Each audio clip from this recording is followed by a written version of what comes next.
saking capeknya yang santai aja lah gitu. Udah lagi gitu kan ada tapi kalau kita sih kan nyebelin gitu 2 jam 2,5 jam.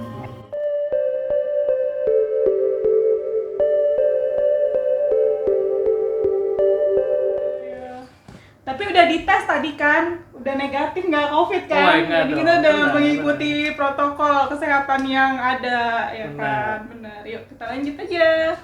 Mau nanya apa lo? Oke, assalamualaikum warahmatullahi wabarakatuh teman-teman semua. Nih kali ini gue bersama teman, cantik kan ya teman gue? Iya. Iya. Namanya, coba tolong perkenalkan namanya siapa ya? Siapa ya? Namanya Ana. Oh, tuh teman-teman namanya Ana, nama panjangnya nanti ya udah dah. Nama panggilannya Ana. Terus kali ini gue sama teman gue ini bakalan ada obrolan seru nih. Backgroundnya Ana, background kerjaan dan pengalaman dia selama di kerjaannya. Teman-teman, apa namanya? Temen gue ini apa anak kerjaan? Siapa ya? Gue juga nggak tahu, lupa.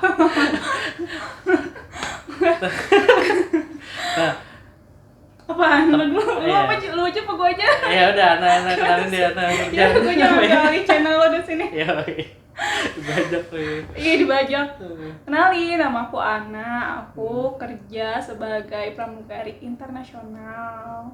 Temennya dia. Iya sih.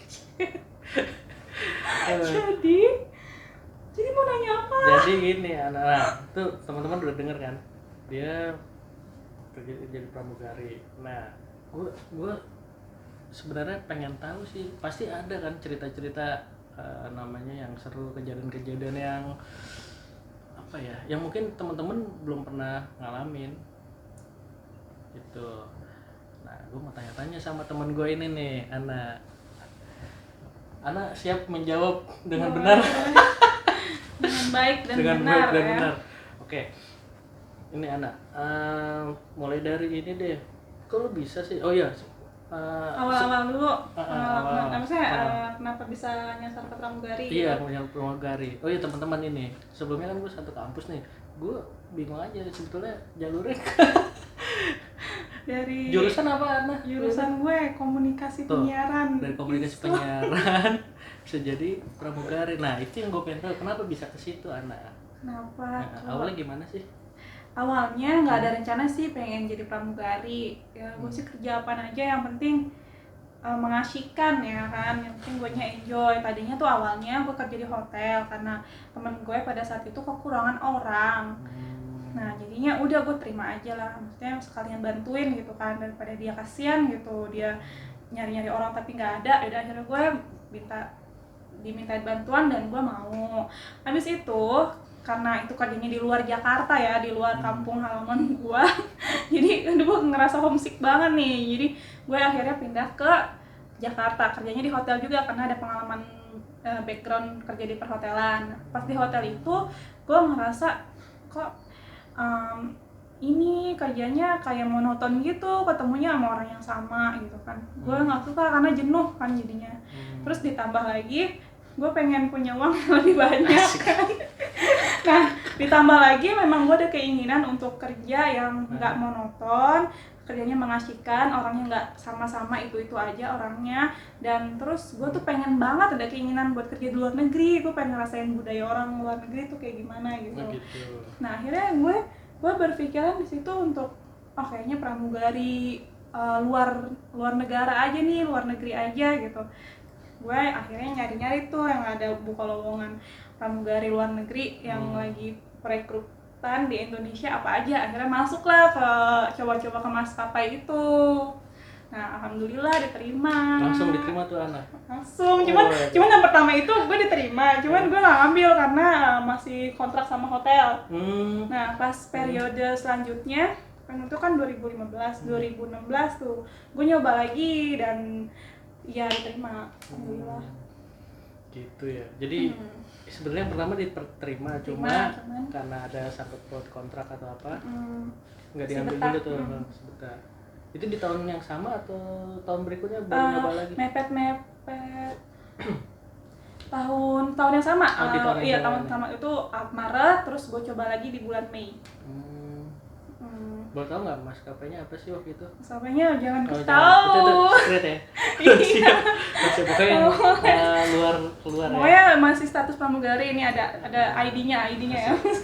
Topinya atau seragamnya ya, gue kasih tahu nih. Oke. Oh nggak percaya lagi.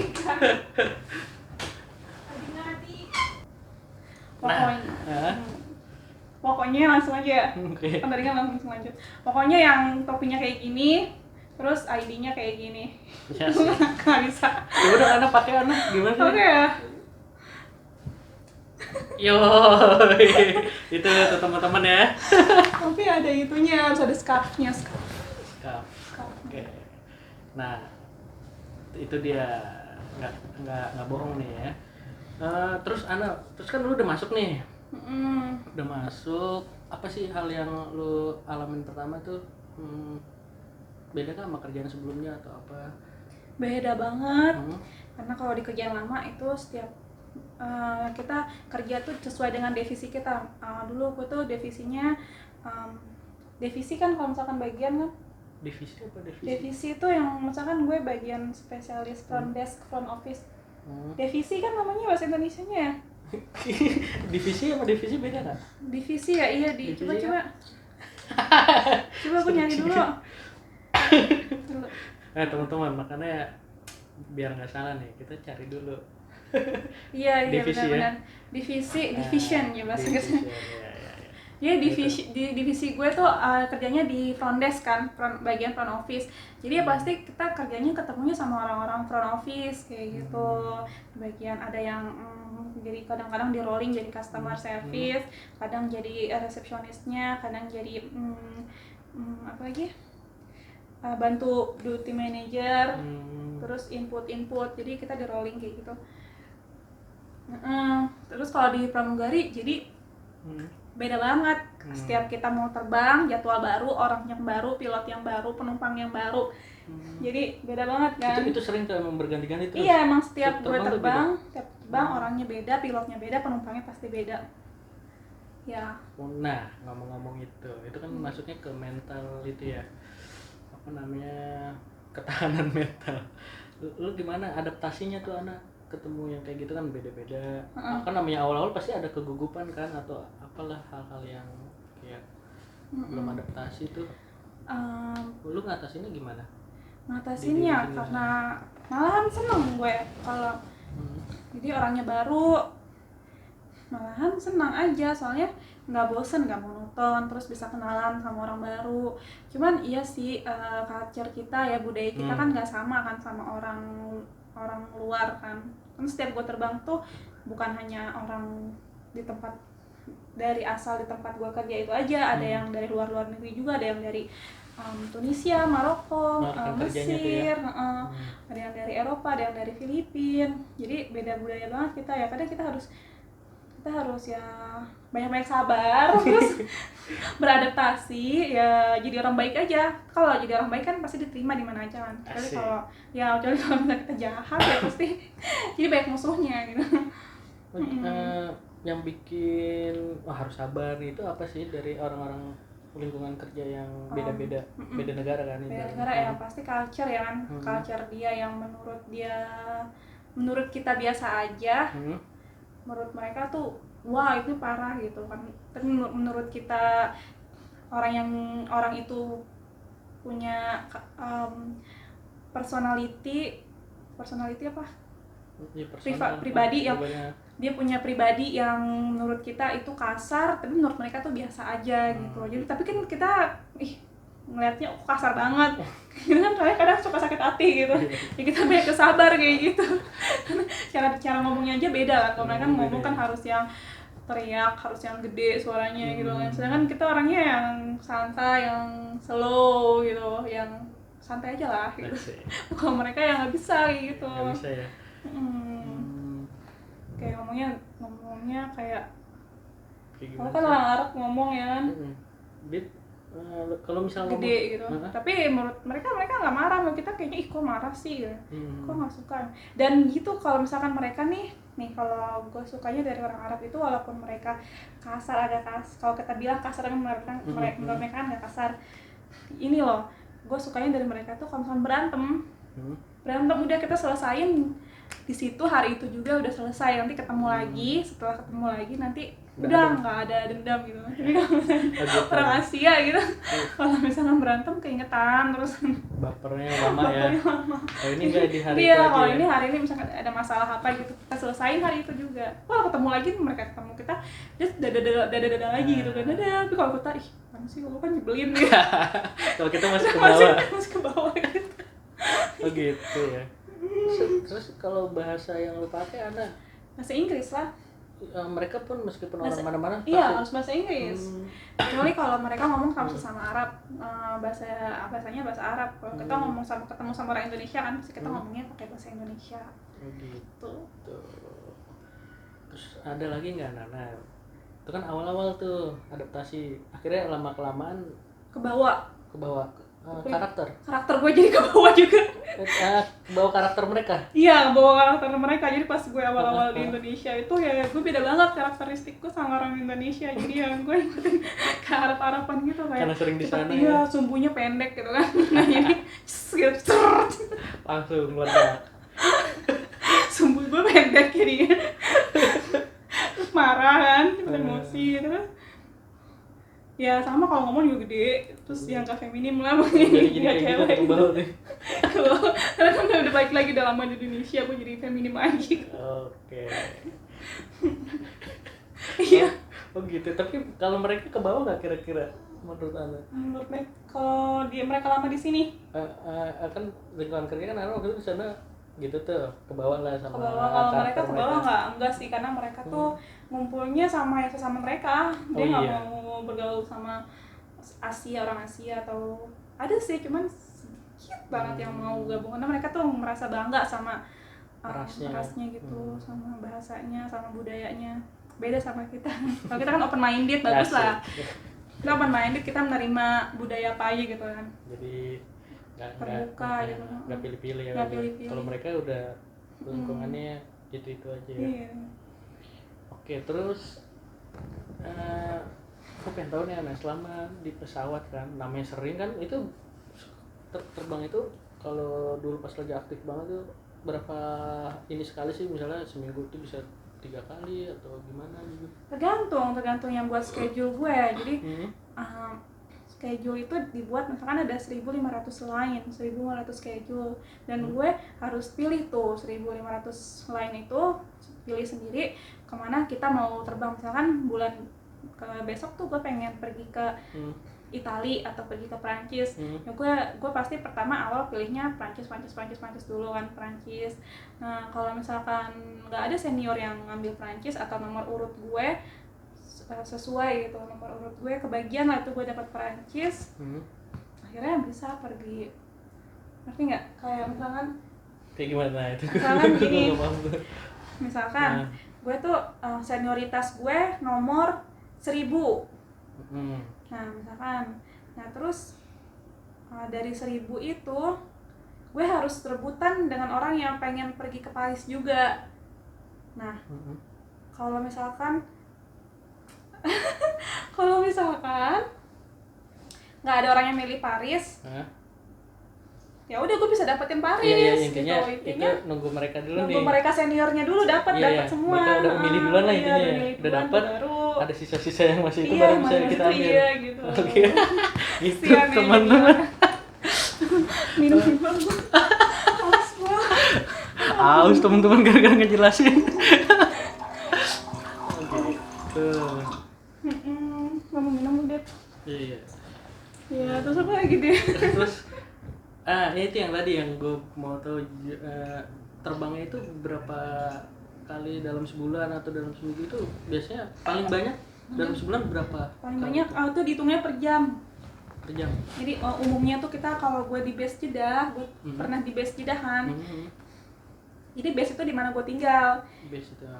Di mana gue ditempatin. Sekarang kan gue base-nya base Jakarta nih. Jadi gue lari.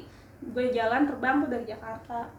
line gue khusus line Jakarta. Kalau gue di Jeddah, line tuh schedule. Schedule gue tuh schedule yang khusus di Jeddah base.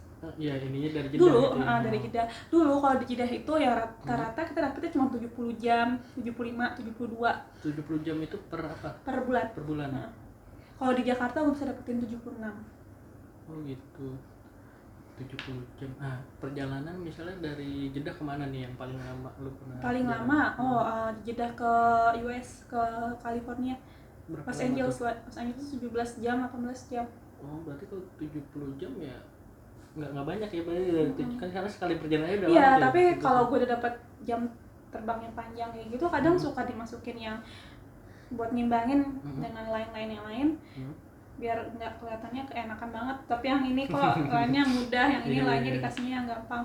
Itu kadang ya dikasih, kalau ada yang mudah dikasih yang susah. Kayak contohnya susah itu dalam sehari kita 4 kali wilayah, 4 sektor, 4 leg. Itu dalam sehari tuh ya? Nah itu contohnya kalau yang paling dekat itu dari Jeddah ke Madinah 45 menit di 4 kali itu, Jeddah Madinah, Madinah Jeddah, Jeddah Madinah, Madinah Jeddah. Bolak-balik tuh 4 kali. Bolak-balik 4 kali. Atau Dammam, Jeddah ke Dammam itu 2,5 jam. Jeddah Dammam 2 jam, 2,5 jam gitu. Oke teman-teman, itu tuh dari pengalaman teman gua nih, Ana sang pramugari. Oke Ana, berarti perjalanan dalam sebulan tergantung ya, ada kadang dapat jamnya banyak, ada yang sedikit ya Ana ya. Nah terus Ana nih, gue mau tahu kalau di pesawat misalnya kayak perjalanan tadi lu bilang kan dari Jeddah misalnya ke California tuh bisa sampai 17 jam ya. Ada yang lebih lama lagi nggak sih Ana? Enggak, itu paling lama. Paling lama lu alamin ya, 17 jam. Di pesawat lu ngapain tuh? Ngapain aja tuh? Bosan nggak sih? Bosan banget itu, apalagi kalau US tuh istirahatnya bisa 4 jam, 5 jam tuh. Istirahat 4 jam, 5 jam, jadi sip-sipan. Jadi kan pesawat itu kan ada badan kanan sama badan kiri. Nah kalau misalkan kan istirahatnya itu gantian, yang kadang badan kanan dulu, kru yang sebelah kanan, kadang yang kru sebelah kiri dulu gitu kan. Ini pas waktu istirahat itu kita nggak ada teman ngobrol gitu kan, nggak ada temannya, mereka pada istirahat. Dan kalau misalkan supervisornya strict gitu, kita nggak boleh kumpul sama pramugari atau pramugara lain, nggak boleh sambil ngobrol gitu. Ya terpaksa ya kita cari apa kayak hiburan anak kecil atau orang tua yang bisa kita ajak ngobrol gitu. Ngisi waktu gitu, karena kalau ngobrol kan nggak berasa gitu kan, kita nggak ngantuk, nggak boleh tidur juga kan. Oh jadi meskipun ngantuk itu nggak bisa tidur gitu? Nggak bisa tidur kalau jam istirahat. Kalau kita lagi standby gitu, pada saat jam istirahatnya orang teman kita yang satu area itu kan kanan kiri kan istirahatnya. Kalau yang teman gue yang sebelah kanannya dia udah istirahat duluan, lagi dari dalam posisi istirahat, gue harus standby gitu, harus standby jaga itu area, nggak boleh tidur. Nah itu yang standby-nya itu ya. Kalau makan pun, kalau gue pengen makan harus ada orang yang cover posisi gue. Misalkan orang yang paling belakang nih, misalkan ada senior flight attendant, itu tugasnya kontrol kita, kontrol kru-kru yang ada di guest class, economy class. Jadi gue masih economy class. Kalau misalkan kalau gue terbang ke US, karena seniornya kan banyak kan yang mau ke US, senior tuh paling suka ke US. Jadi setiap gue terbang ke US, gue dapetnya economy class. Mampetnya nunggu. Nah, habis itu gue ngobrol nih kan sama penumpang. Begitu, jadi kadang kalau nggak minum kopi, minum teh biar nggak ngantuk lah gitu, nggak boleh tidur.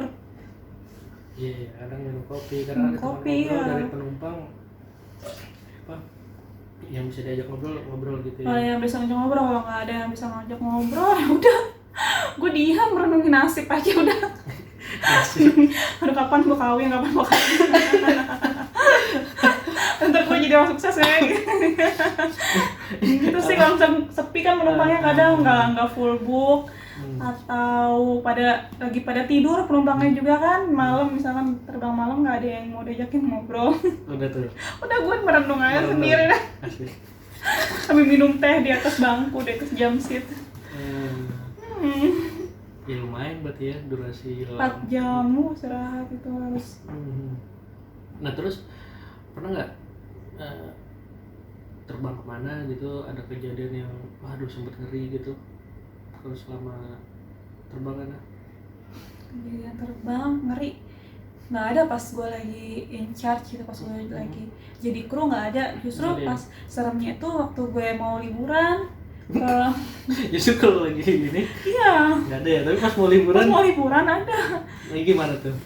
Pas gue mau ke Dubai ceritanya lewatin dari sini Indonesia naik Malaysia Airlines. Nggak bisa nyebutin ya, sekit gitu. Sedikit ya. Terus itu emang bukan karena masalah pesawatnya emang baru, masih baru. Waktu itu karena kita ada di suatu tempat yang panas, suhu yang panas di atas gurun Cina tuh, panas tuh. Terus di atas itu? Iya. Tahu dari situ tuh gue kayak naik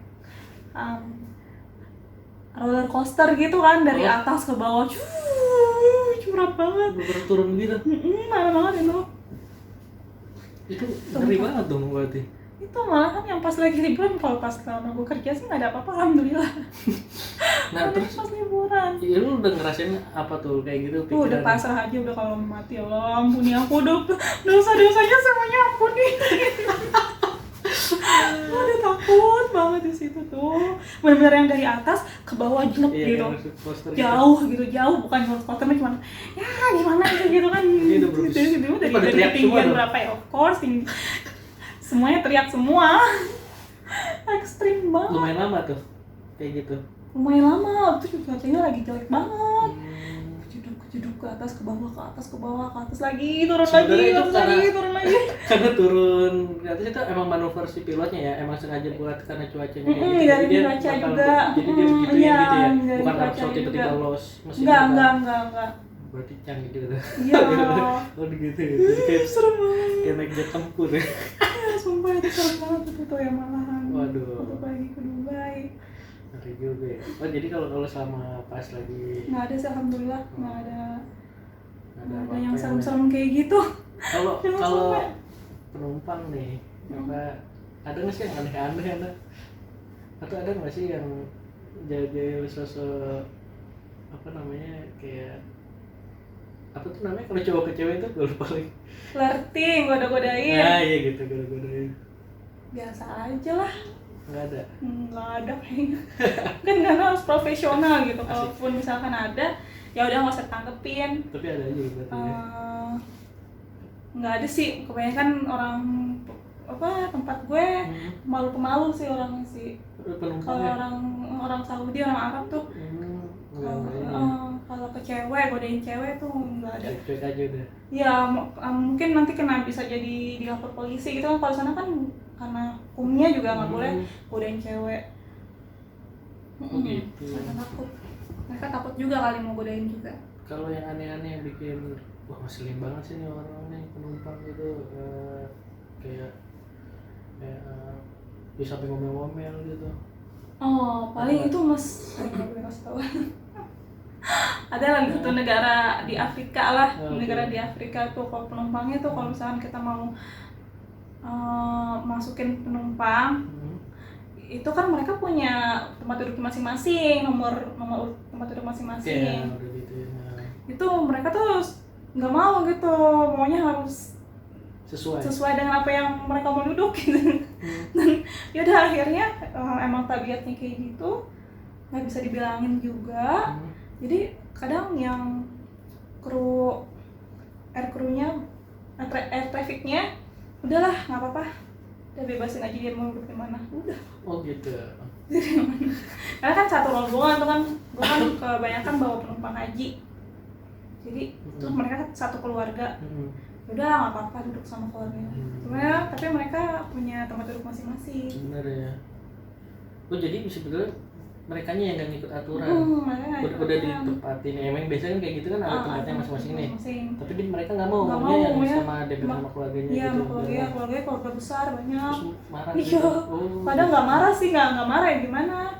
itu bukan bagian pramugari, itu bagian ada itu. Bagian kru trafficnya yang ngasih boarding pass. Jadi kita pas nemuin case kayak gitu, ya tinggal ngadu aja ke supervisor nanti panggil kru traffic crew. Terus ya kalau palingan ya orang yang nggak ngerti kadang suka mereka punya barang banyak tuh, suruh kita ngangkat ke bagasi atas, kan itu bukan tugas kita ya. Iya sih, kita cuma ngebantu aja kalau memang dia terlalu berat ya kita bantu. Itu bukan tugas kita ngangkat yang benar-benar gue sendiri. Gue harus bawa itu barang ke atas, itu bukan tugas gue. Kalau gitu, kalau ngebantu iya boleh lah. Iya, tapi kalau yang bener-bener full ini kan beda lagi ya. Begitu. Itu kadang orang nggak ngerti, kadang dipikirnya itu tugas gue. Terus lu gimana? Pernah ada negosiasi gitu? Iya, terus gue bilang kalau misalkan gue lihat dulu kalau orangnya dia disable, kayak misalkan tangannya cacat atau gimana, lagi sakit, lagi fracture gitu, seleo ada teban ya gue bantuin lah. Kalau itu pun kalau ringan, kalau misalkan berat, misalkan lebih dari 7 kilo gue nggak bisa angkat gitu, gue panggil air traffic buat di offload, taruh di bagasi bawah. Gitu, ya. Terus lagi gue mampu dan dia orang disable, dia gue bantuin. Nah terus kalau misalkan dia wanita sehat nih, terus dia punya bawa bendanya berat tuh, ya paling gue bantuin sama-sama, yuk madam sama-sama yuk. Kalau misalkan udah tolong kamu yang ituin dong, ya udah paling gue bilang nggak bisa madam, yang berat aku offload aja ya ke bawah. Akhirnya mereka nggak takut, udah nggak usah. Gitu, caranya gitu ya. Ayo, karena kan itu resiko kita juga sebagai pramugari. Kalau misalkan kita kita angkat nih, terus na'udzubillah ya tulang kita kecengkak, kita belakang itu kan nggak bisa dibalikin lagi, itu rawan banget. Na'udzubillah yang belakang ini ada. Jadi itu sebagai bagian dari safety ya buat diri kita sendiri. Lebih baik nggak usah, kalau nggak sanggup nggak usah dibantu, panggil kru traffic. Iya, ada masing-masing soal ini. Iya, ada masa tugasnya. Nah, nih sebelum closing nih Ana nih, gue mau nanya satu lagi. Kalau selama itu lu kerja, ada hal yang unik nggak? Yang itu kan tadi kayak gitu-gitu tuh. Atau yang lu asik deh, yang mengasihkan. Kali ada calon-calon pramugari ataupun dia yang cita-cita kayak gitu dia dapat inspirasi gitu. Inspirasi tambah semangat gitu. Enaknya ya kerja di luar negeri, atau apa kerja jadi pramugari atau kerja di luar negeri, ada dua nih. Kalau gue ada dua kenikmatan ya. Pertama jadi pramugarinya, kedua jadi kerja di luar negerinya. Karena memang cita-cita gue pengen kerja di luar negeri, pengen tahu culture orang ya. Akhirnya gue ngeliat kan gimana culture orang di luar negeri, dan jadi kita tuh jadi open minded, kita nggak yang lebih gampang menjudge orang, karena setiap orang kan punya background dan budaya masing-masing gitu. Jadi kita nggak yang cepat orang itu nggak benar, orang itu gila bagaimana. Jadi kita nggak cepat ngejudge gitu, nggak cepat menghakimi. Kalau enaknya jadi pramugari ya kerjanya ya ketemu orang baru, terus jalan-jalan. Itu ya paling poinnya sebenarnya itu ya. Jalan-jalan. Tapi ngerasain kan, kalau kerja biasanya nggak ngerasain jalan-jalan, itu ngerasain, tapi lu ngerasain yang udah sampai di tempat mana gitu. Iya, misalkan gue ada waktu untuk paling kalau gitu ya dari di Jeddah Base gue ke Paris itu dikasih waktu 24 jam buat tinggal di situ. Jadi biasanya nih kalau kita udah sampai Paris kan 6 jam perjalanan nih dari Jeddah ke Paris 6 jam. Pas udah sampai Paris, udah ganti baju, keluar, makan, foto-foto, habis itu lumayan lah tuh ya waktu sehari itu. Iya. Nah malamnya itu tidur, udah pas siangnya terbang lagi pulang. Iya, seenggaknya ada lumayan lah waktu untuk refreshing, belanja ya. Tapi nggak enaknya. Ini nggak enaknya nih. Kayak enak itu gue jadi lupa waktu saking enaknya, terus banyak liburnya, terus banyak capeknya juga. Kalau misalkan libur gue jadi milih tidur di rumah kan, karena kerja di darat sama kerja di udara tuh beda, pressure-nya, tekanannya tuh ke badan tuh capek banget. Nah jadi kebanyakan tuh kalau misalkan ada waktu libur 2 hari, sehari tuh full istirahat. bener-bener istirahat ya? Iya istirahat karena capek banget badannya kan. Udah dari situ jadi waktu gue jadi kebuang-buang gitu Asik. aja, jadi gue nggak inget saking saking enaknya, saking capeknya, jadi gue nggak inget nyari jodoh gue. Asik. Teman-teman yang Jadi buat udah kebablasan keenakan kerja begini, udah gajian udah senang-senang gitu. buat yang jomblo-jomblo nih. Jadi jangan merasa baper dan apa ya. Ya pokoknya tiap malam nangis atau apa melamun. Pasti santai kok ya, masih banyak. Iya, masih banyak jomblo duluannya. Ada kesempatan. Iya. Oke deh teman-teman, kayak gitu aja ya. Oke. Bye bye.